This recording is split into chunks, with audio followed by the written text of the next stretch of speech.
Welcome to Recharge with Sean Stevenson.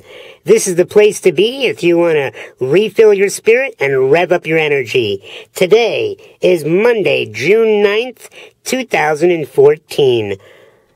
I am happy to report that we are video recording Recharge as well as audio podcasting this. I find that people really love to look at me.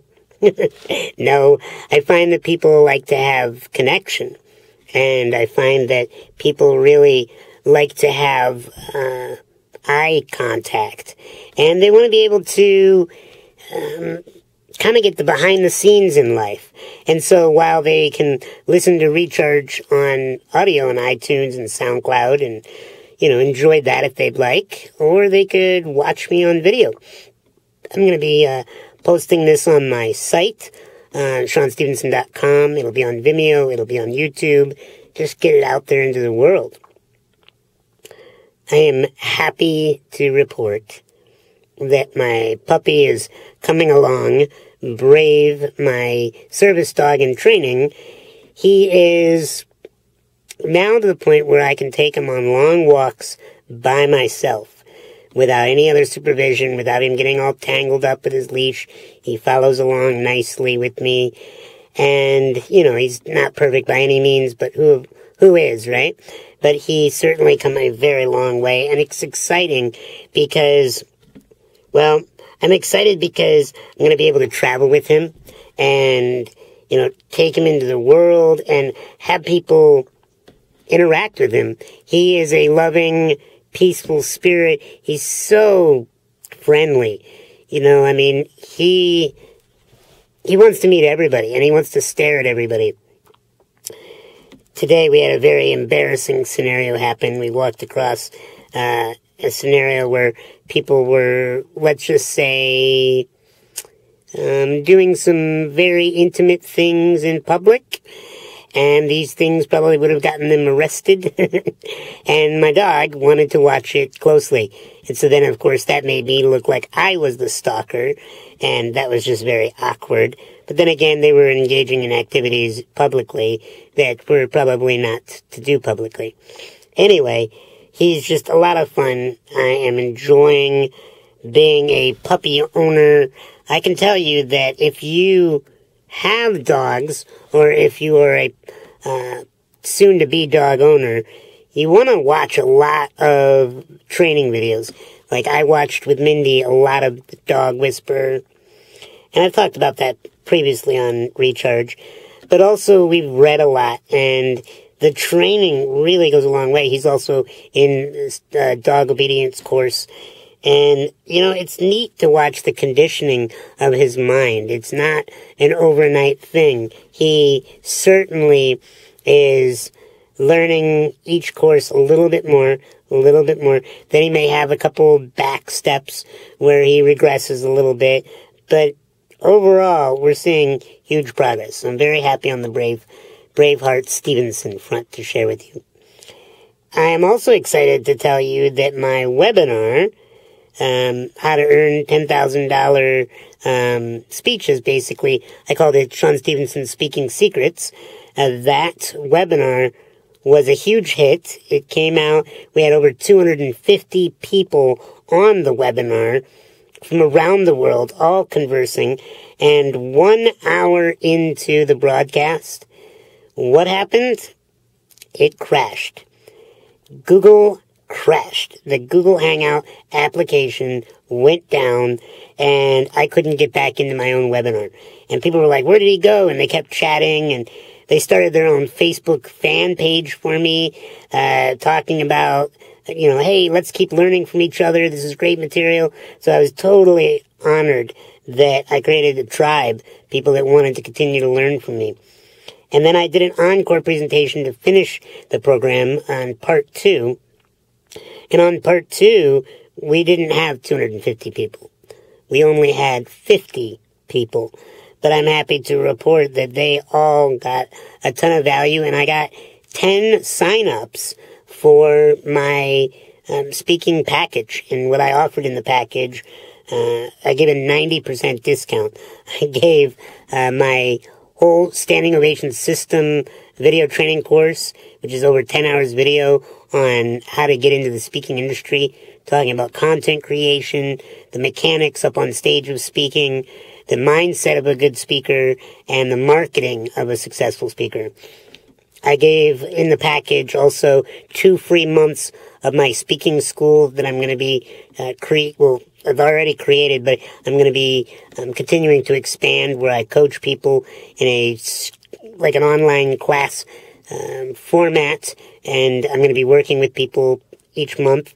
They got that for 2 months. They also got my Key is Confidence, the Key is Confidence program, all about how to energize your confidence. And they got another bonus that I made available about using hypnosis on your audience. And they got a 2.5-day live event that I'm hosting August 14th to the 17th of 2014. They got all that. That was over $10,000 worth of stuff. That's not one of these, puffed up imaginary numbers. That's actually what all that would sell for and has sold for. But I gave it away at a radically reduced rate. And that rate might not even be around by the time you hear this, but I gave my listeners 90% discount. So they only had to pay $1,000, $997, and they got all that value. And I'm excited because 10 people enrolled in it, and I'm just continuing to promote this package because it's a no-brainer. If you're interested in speaking, you want to go to SeanStevenson.com/10K. That's 10, the letter K is in kilo or kangaroo.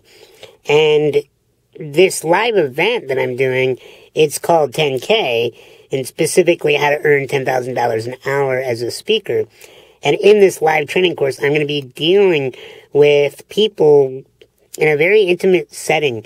I'm hoping to have about 50 to 75 people at this event. We are hosting that event at the Hyatt Regency in Scottsdale, Arizona, which is a gorgeous resort that I have frequented many a times to work on my business. I will order their lemonade and sit in their cabana and work for hours. And, to be able to host an event there is going to be a huge honor. And it's actually something I'm going to get to scratch off one of my lists here that I'm going to talk about today.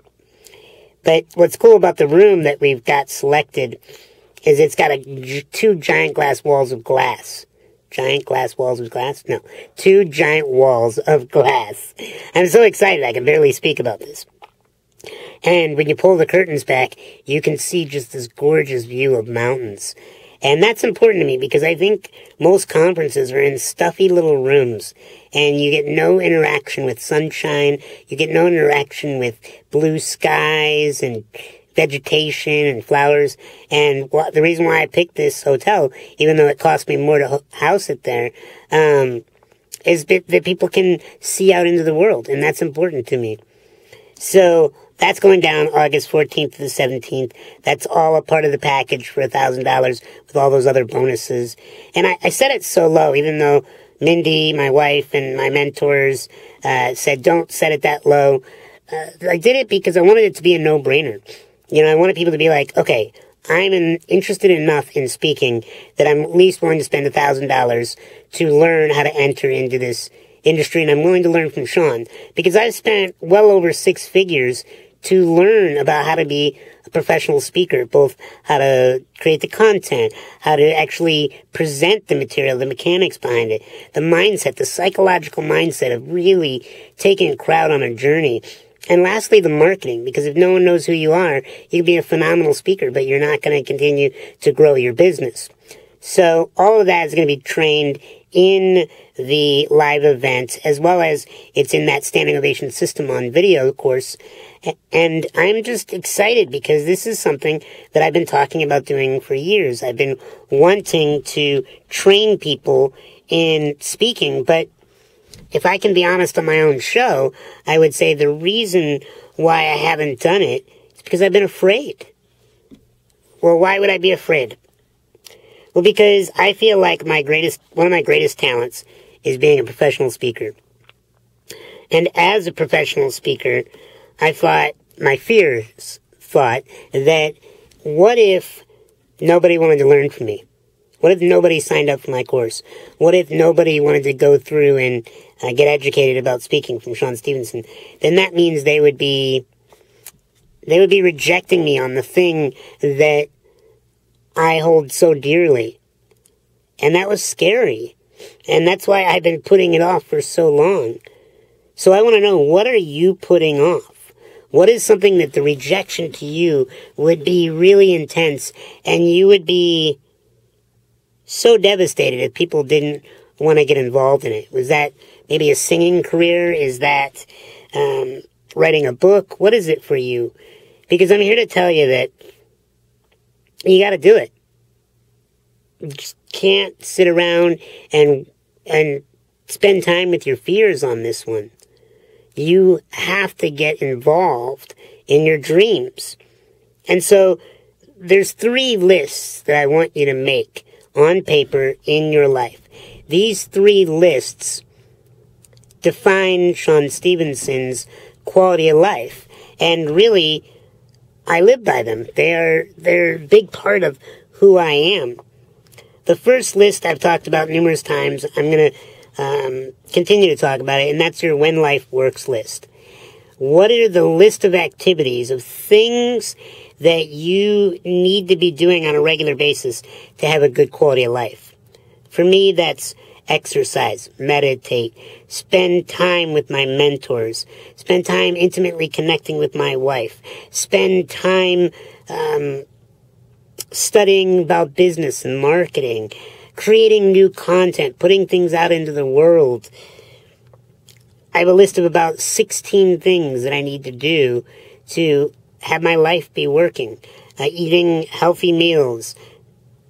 And I guess the reason why this is so important is it's all about self-care. And when you have self-care, it helps you to stay in front of your insecurities, as opposed to being behind them, ruled by them. Because too often in life, we allow our insecurities to beat us down. And I think an insecurity, my mentor Joe Polish asked me, what is an insecurity to you, Sean?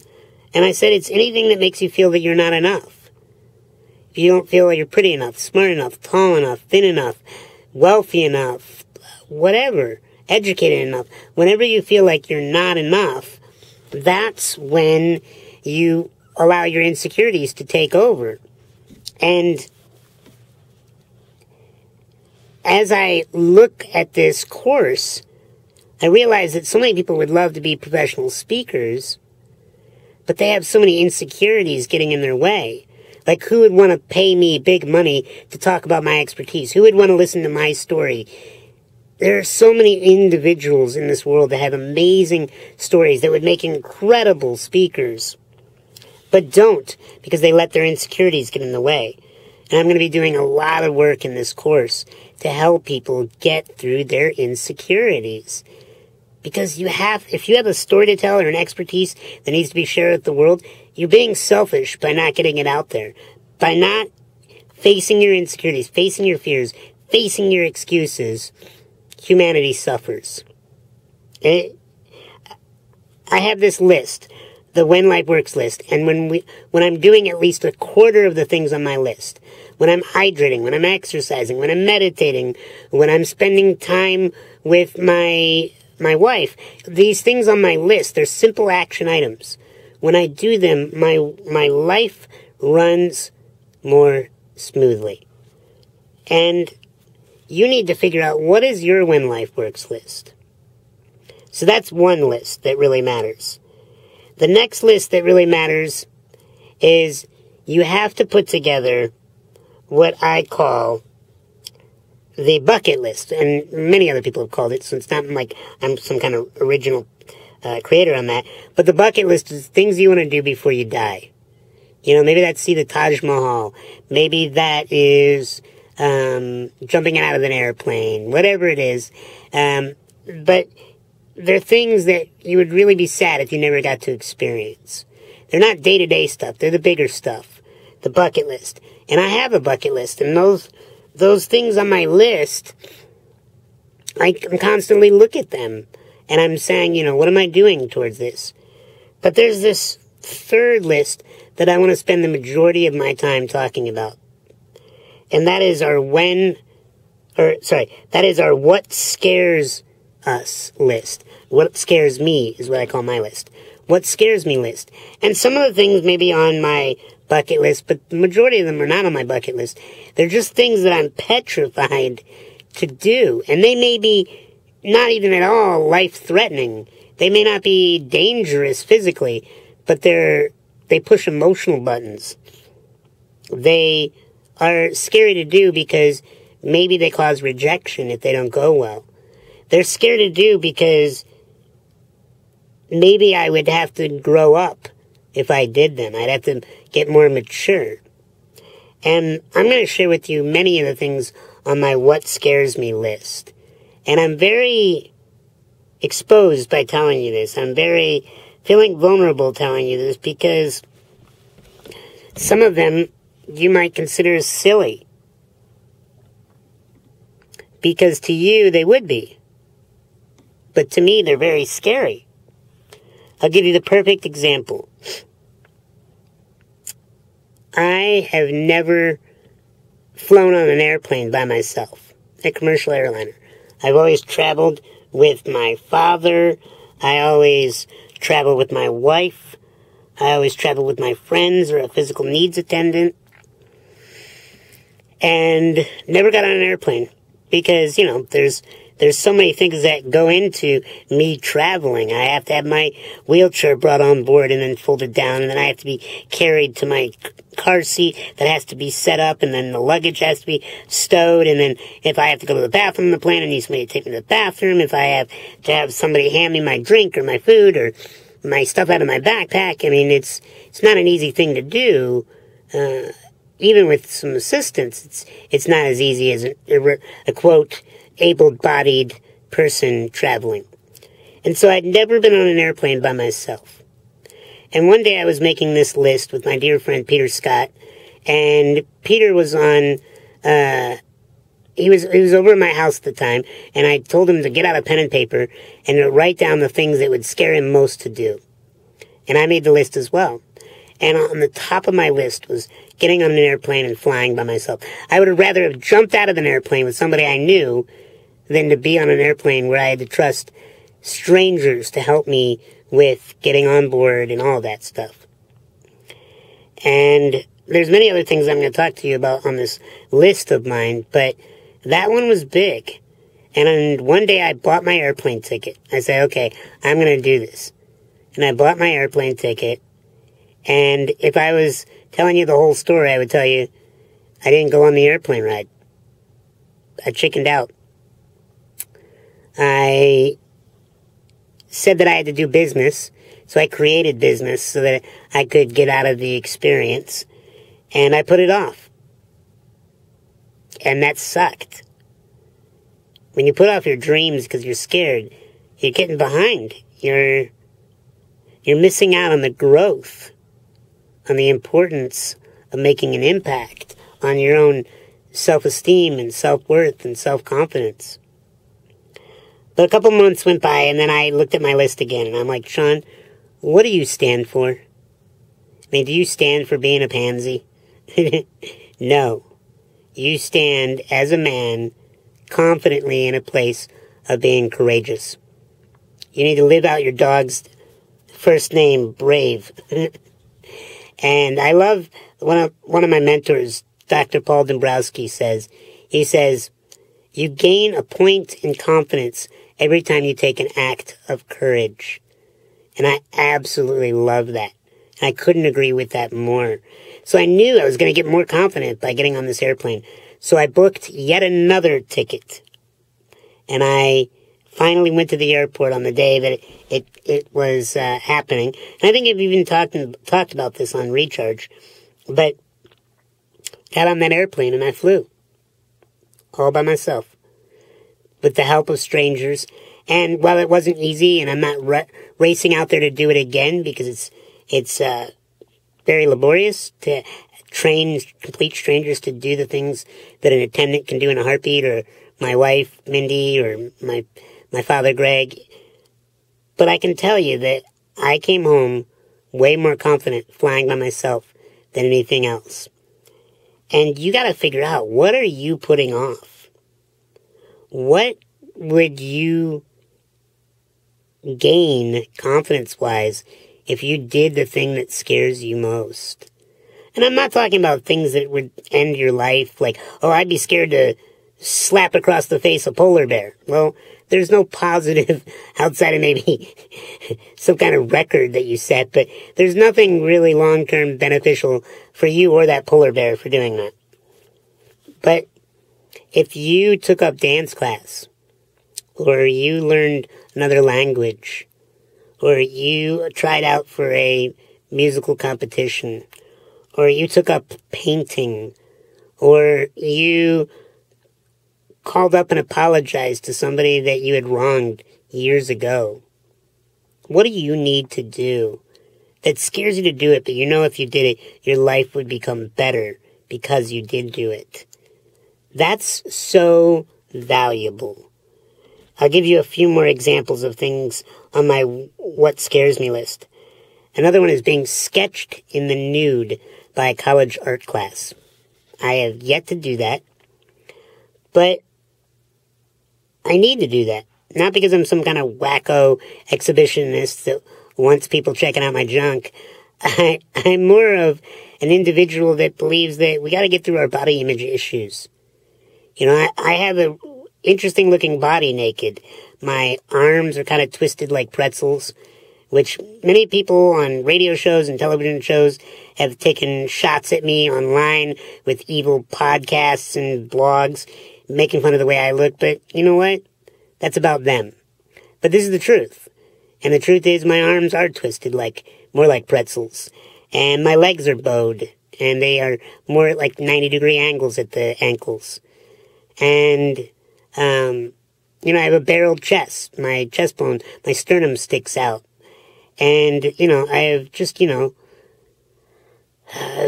different things going on with my collarbone. I have a knot that sticks out of my collarbone because of a bone fracture that happened when I was a little kid, vomiting sick, and the bone didn't heal up after that, and so it kind of protrudes a little bit with scar tissue. And, my spine is curved like an S, a double S, in the back, and so my body leans to the left. I mean, there are numerous things that I could point out about my body that most people would be like, whoa, that boy is deformed. And yet, I've spent my life really falling in love with Sean's appearance. And it's not going to win any beauty contests, although I certainly keep myself in as good a shape as I can physically, so I have a six-pack set of abs, so that I have well-defined pectoral muscles and back muscles and biceps and triceps, and yet I want to just make the point that we can love our appearance no matter what, even if we have to share it with others in a mature and appropriate setting like being drawn in the nude. And I feel like it would be scary to do that. I know as men we are very self-conscious about the size of our organ downtown. And as women, you're self-conscious oftentimes about the size of your body and the shapes and the way things look. And it would be an honor to be able to face my fears as an example to the human race that we can love our container no matter what it looks like. And so that's on my what scares me list. Another thing is driving my own vehicle. I don't have my own vehicle. I get driven around by people, and that's wonderful, and I'm very grateful for that. But I want to get my own handicap-accessible vehicle and learn to drive. I think that's got to be a tremendous sense of independence. And, at a 35-year-old man, I'll probably feel like a 16-year-old kid with that amount of independence. I'm really looking forward to that. The list goes on. Hosting an event at this beautiful resort. That scares me, because what if not many people show, or what if they don't like it, or what if the hotel, isn't running smoothly, and, all the things that can go wrong with a seminar. And yet, I know it's going to be magical. I know that people are going to learn so much from the material that I'm going to share with them. They're going to find their true voice. They're going to find the marketing system behind their voice so that they can get paid really good money to become professional speakers. And so that's on my list. Writing a screenplay. You know, I have a couple screenplay ideas that I've been kicking around for a very long time that I've yet to make any progress on. But I'm proclaiming it right now because I know that these stories have to be written. They have to be told. Humanity will gain from these stories being in the cinematic venue, whether that's an independent film, a motion picture, an online film. I don't know. And it doesn't matter. What matters is I just face my fears and I write that screenplay. And then, what else? Be silent for a week. Complete silence and retreat. Riding a horse. You know, I'm worried about it hurting me by bouncing me up and down too hard. But, you know, get the right horse and the right trainer and the right saddle. I'm sure it'll be amazing. You know, all of these things. The list goes on and on and on. Doing stand-up comedy for a large crowd. I've certainly made people laugh on stage, and I've done stand-up comedy once. But the problem was it went so well that I'm afraid to do it again because I don't want to have a bad night. And so I want a perfect record. I mean, how many times have you done something right, maybe on the first time, and you didn't want to do it again? It's silly psychology, right? And the perfect example of that is the woman who wrote Eat, Pray, Love. I don't know her name off the top of my head, but she was so scared to write her second book because she's like, how do you top Eat, Pray, Love, right? But it's not about topping. It's about just getting out your material. It's about just facing your fears. It's about growing and evolving and knowing it's not going to be perfect, and that's okay. So I want to know, what is the thing that scares you most? And I challenge you to set in motion a process to do that thing. Because the very thing that we're scared of is usually the very thing we need to be doing. And the best way to face your fears is to start visualizing them going well. Start seeing them happening. Start seeing them getting great results from them. You know, all anxiety is just visualizing over and over and over the worst case scenario in your mind. That's what anxiety is. If, of course, I know you could write me and say, oh, I have clinical anxiety and blah, blah, blah. I'm not talking about that. I'm talking about most people's anxiety. And another thing that I do to help me face my fears is I visualize what it'll be like afterwards. And then I just take action. Take action even when you're scared. Book that airplane ticket like I did without looking back. You know, set up the dance lessons. Pay for them. Get yourself fully invested. I love the metaphor. I don't know if it's really true, but about the people that burned the boats. They sailed over to attack their enemy, and the general burned their boats so that they couldn't retreat. And I love that. If you set up your life so that you cannot retreat from your dreams, then you'll have no choice but to go after them. And if you're playing small in your life, you're holding me back. You're holding your family that loves you, your friends, your coworkers, your colleagues, your mentors, your apprentices. If you're not living out your dreams, you're holding all of us back. And I love that quote. I love that idea and that concept. And I got it from reading Stephen Pressfield's The War of Art. Not The Art of War, but The War of Art. And he says, you help nudge humanity along its path. You must live out your dreams. I'm paraphrasing, but that's what that brilliant man, very sweet man, I've talked to him before, and he gets it. He got it in that book so well. So tonight, as I close out, I just want you to know that I love you. And that I don't even need to know you to know that you're an important part of humanity. And I know that your story is important. And if you want to be able to share your story with others, I'd love for you to be a part of my speaker training package. Get all those bonuses while they're still available.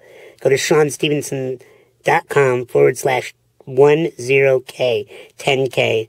And if you have any questions, please shoot me an email. Thank you so much for being on the program. I look forward to next week bringing even more value into your life.